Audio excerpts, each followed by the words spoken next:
What's it really like living in Italy?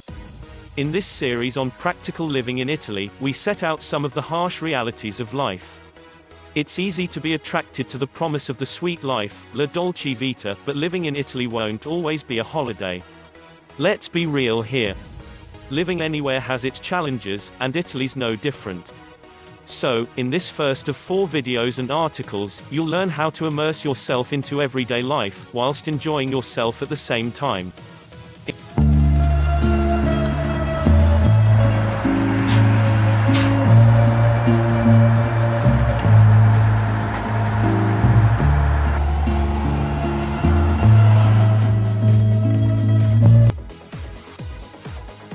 In the meantime, to ensure you get more videos on living in Italy, la dolce vita, please subscribe, and click the bell icon to avoid missing out on important news, and more videos like this one. 1. The language. Most Italians don't speak English. If you don't make a decent attempt at learning Italian, the language of love, you'll struggle. You'll get frustrated, and when that happens you won't enjoy life so much. Treat the learning of Italian as a wonderful experience to be embraced. Make an effort to converse in Italian, and avoid the temptation to revert to English.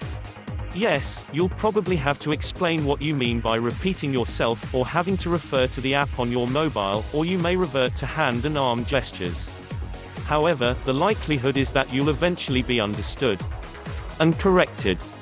And you'll learn the correct saying. And you'll remember it. Like everything else, start out repeating the basics, i.e. buongiorno, bella, si, and ciao, for example. Then move on to things like ordering a coffee in your local cafe, and a meal in your local restaurant. You'll be surprised at how quickly your brain stores the words and phrases, so that eventually, your subconscious mind starts thinking in Italian. 2. Be a regular visitor to your local cafes and restaurants. The more familiar you become to the locals and the staff and owners, the more you'll be accepted as a local yourself, and not treated as just another tourist.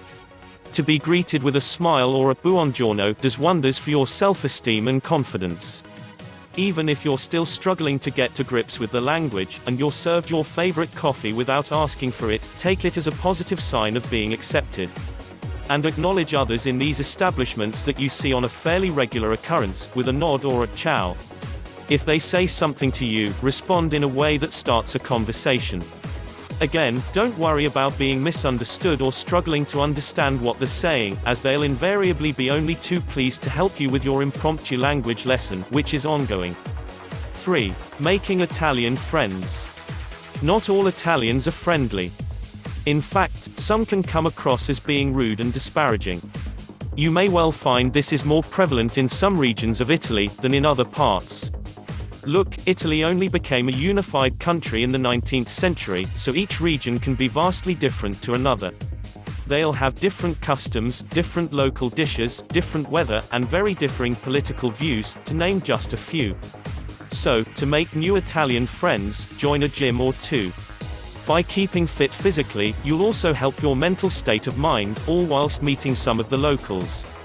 And let's face it, it's mainly positive-minded people that tend to look after their bodies, so you'll be in good company in more ways than one, when it comes to making Italian friends.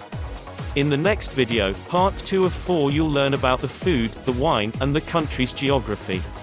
Thanks for watching. Don't forget to subscribe to our YouTube channel, and hit the bell icon to ensure you don't miss out on more videos being created.